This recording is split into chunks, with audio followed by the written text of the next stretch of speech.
Yep. Another one slips through, doesn't get on camera and doesn't get shot. God, you gotta love this shit. You really gotta love this shit to keep going at it this hard. Good morning, guys. It is November 29th, and we are on our way to some public ground. I shot my big buck 3 days ago.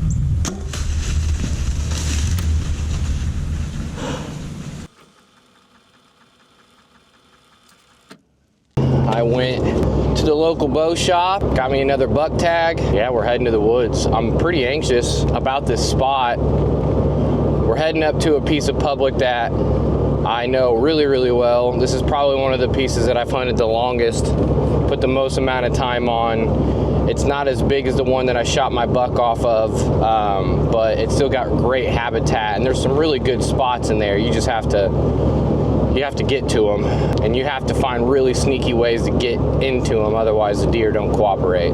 It's a lot smaller, and what I don't like about this public is the deer get pushed to private very easily. But I've always found that right after gun season, they kind of get pushed back on it because there's not a lot of gun pressure. I don't know how many tags are drawn for gun season on this property, but it's not very many. My thought process is we're still during the rut. My favorite time of the year, or my favorite part of the rut, I should say, is the post-rut, the end of the rut, the last week of November, first week of December.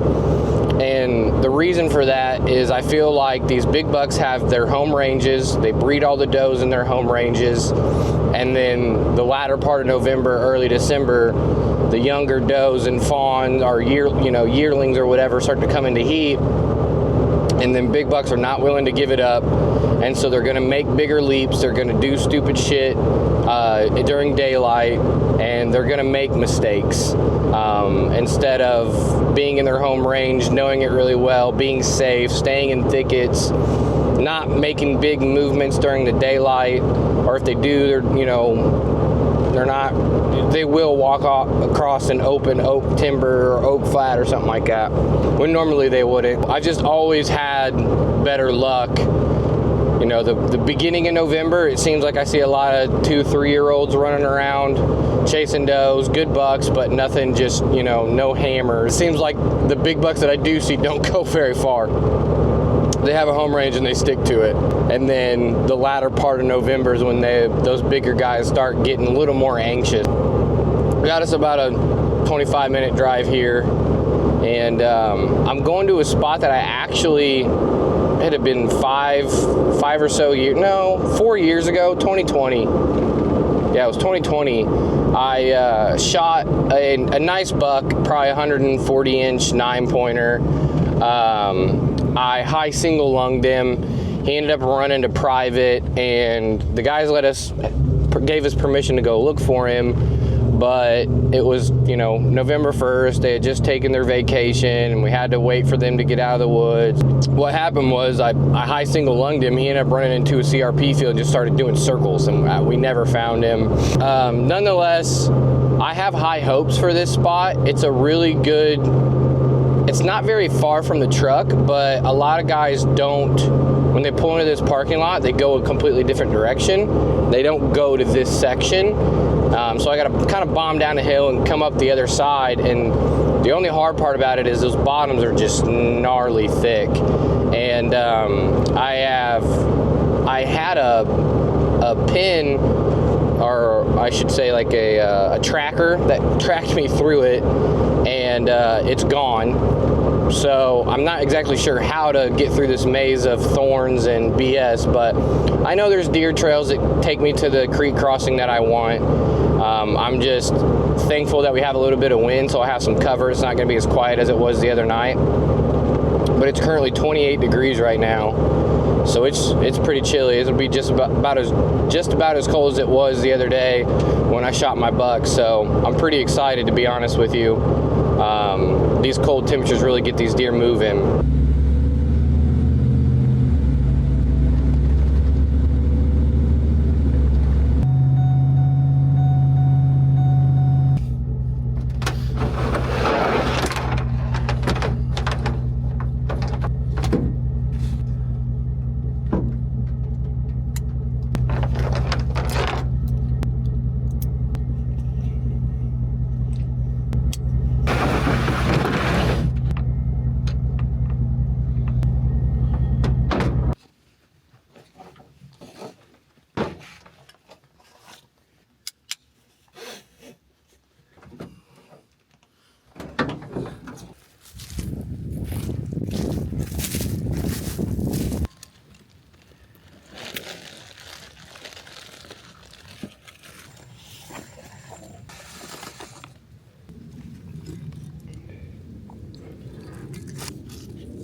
It is Black Friday, November 29th. I hope everyone had a great Thanksgiving. More family dinners this weekend, so this morning is going to be the only time I get to go out.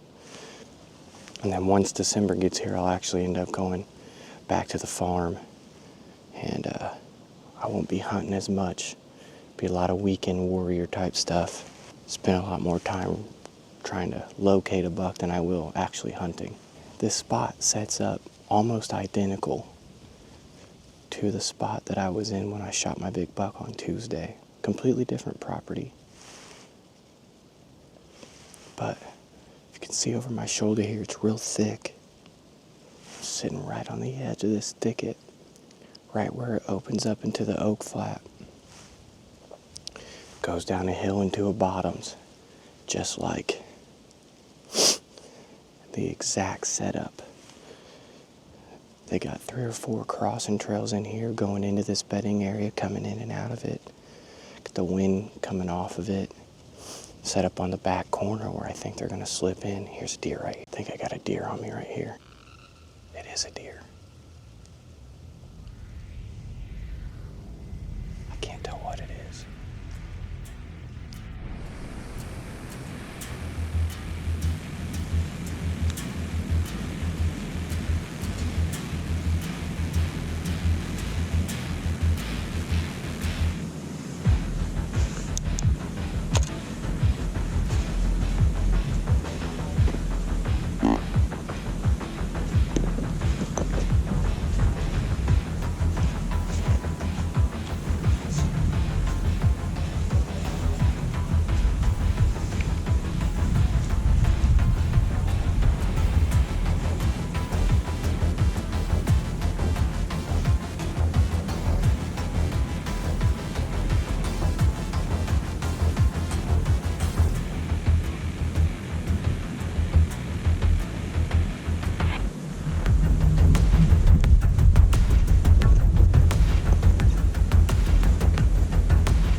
Yep.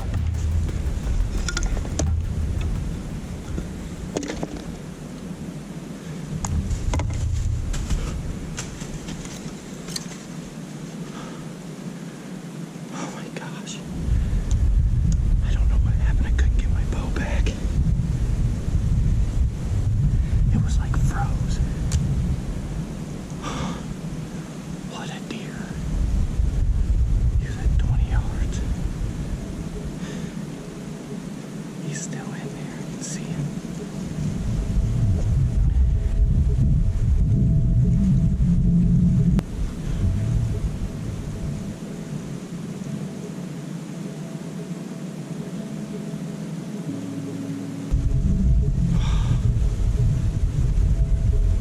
I had him dead at 20 yards.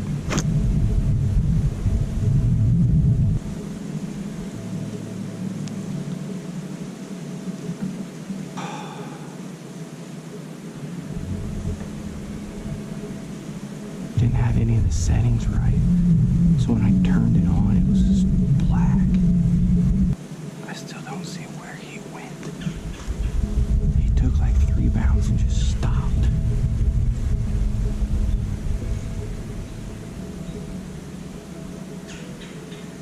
What a close call. Oh, I'm ate up. I never seen him dip. I don't know where he went. Even worse, I got none of it on film. This place is notorious for that. Something goes wrong with my camera every time in here. Back in 2020 when I high single lung that deer, I was recording for 30 minutes and it quit recording because after 30 minutes the camera stops to save the SD card from corrupting. Oh, that's a damn good buck.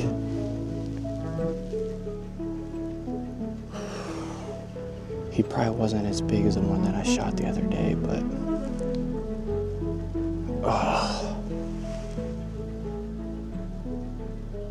I don't don't understand why they always got to come in a weird way for me. Like, I don't know, why can't they just do what I think they're gonna do?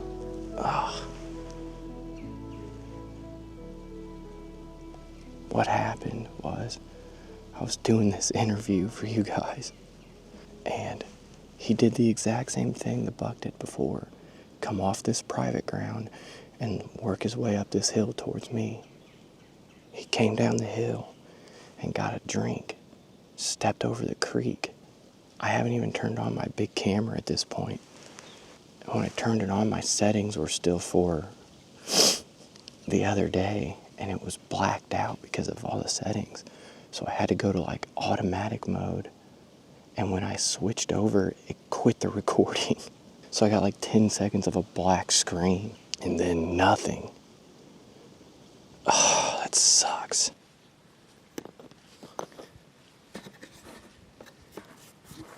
To describe him, he was probably 140, 135, 140 inch 8-pointer, 9-pointer. 25 yards, probably not even. That's probably 20 yards to the bottom of this hill. And then when I went to draw my bow, it stuck like halfway through. I don't know if I just got it wet and it got cold when I went to pull it back, or it was frozen. It's 27 degrees out, so it easily could have been just froze. When it popped and I jerked it all the way back, he busted me, and he took like 2 bounds. And then I haven't seen him since. I never seen him leave. It ended up being a good one. Damn it. I knew this spot was gonna pay off. He was right at the bottom of that hill, right in that opening. It just would have been a perfect 20-yard shot. Another one slips through, doesn't get on camera and doesn't get shot. God, you gotta love this shit. You really gotta love this shit to keep going at it this hard.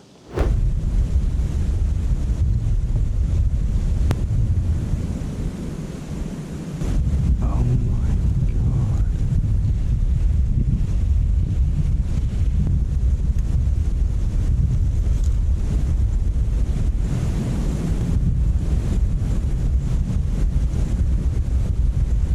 A gear tie got wrapped on my bow somehow.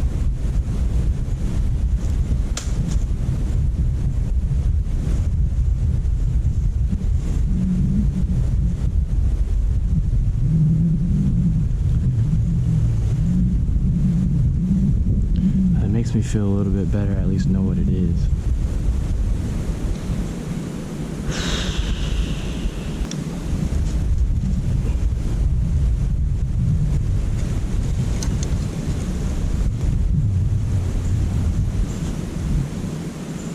It's only like 7:15, so I'm gonna give it at least till 9:30.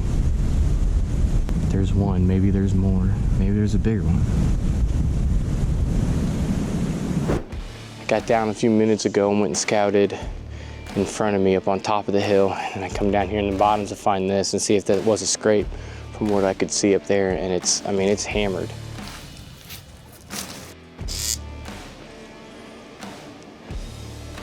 Their licking branch up here. I don't know if you can just tell, but it is beat up in there. It's frosted over. But